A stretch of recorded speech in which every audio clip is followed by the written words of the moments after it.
Belum lama ini anggota tim 8 Pak Sudirman Said kan bilang kalau ada upaya menarik PKS keluar dari koalisi perubahan. Usaha itu ditujukan supaya koalisi perubahan tidak bisa mendaftarkan Pak Anies sebagai capres. Walaupun tidak menyebut nama, Pak Sudirman menyatakan statusnya sebagai pejabat. Tawaran tersebut disertai berbagai iming-iming. Ini dia info terkini Widya. Anggota tim 8 KPP Sudirman Said menyebut ada sejumlah pemimpin partai politik dan pejabat pemerintah yang mendekati PKS dan menawarkan posisi hingga materi.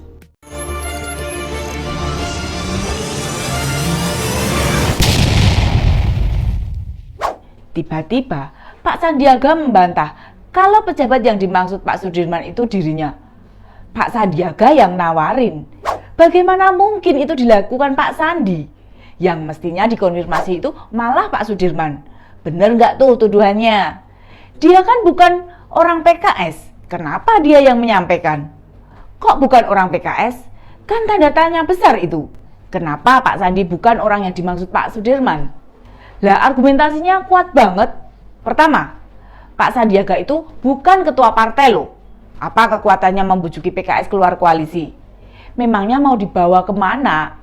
Jika toh pun benar, apakah yang dilakukan itu atas perintah Pak Jokowi?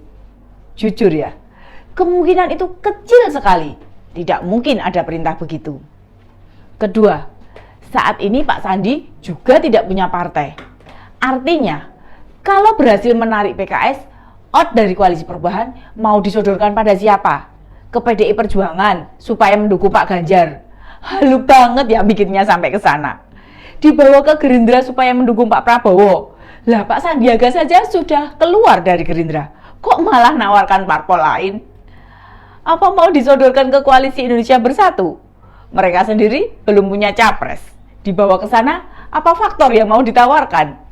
Lalu unsur yang ketiga yang bisa membantah kalau Pak Sandi adalah pejabat yang mau narik PKS keluar koalisi, bila pun PKS ditawari akomodasi buat dana kampanye, Pak Sandi nyuruh dukung siapa coba?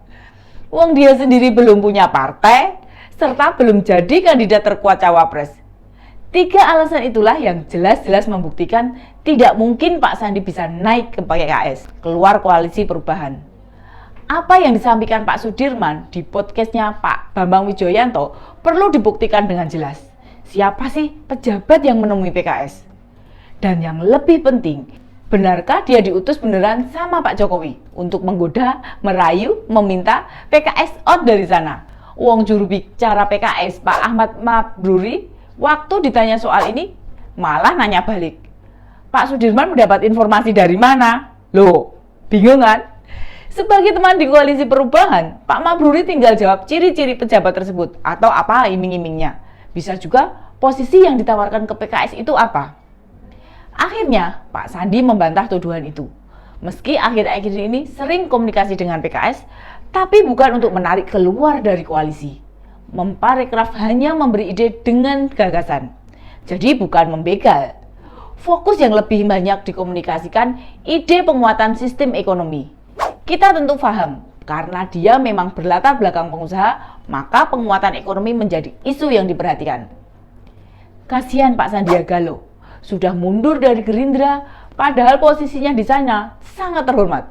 Nah, setelah mundur, Pak Sandiaga itu masih menimbang-nimbang mau masuk PKS atau P3. Dalam analisa politik yang dilakukan mantan Wagub DKI itu, sejatinya menawarkan diri jadi pendamping Pak Anies. Sehingga masuk ke PKS atau P3 hanya jadi cover alias penutup ambisi pribadinya. Bisa dimaknai, adanya anggapan pembegalan itu bukan kemauan presiden, bukan keinginan Pak Jokowi, bukan pula ambisi politisi yang mendekati koalisi perubahan, tapi tuduhan-tuduhan itu muncul karena persepsi mereka sendiri. Orang-orangnya Pak Jokowi selalu dilihat negatif bila mendekat pada mereka. Apapun itu selalu dimaknai sebagai kejahatan. Mereka benar-benar fobia, memiliki kecemasan yang kelewat batas, tidak pada tempatnya. Memang kayak gini jadi bahan gorengan, amunisi buat mendiskreditkan presiden yang terlihat masih punya dukungan dari masyarakat yang besar. Mungkin bayangan pada Februari waktu Pilpres, capres mereka keok dengan perolehan suara yang sangat kecil.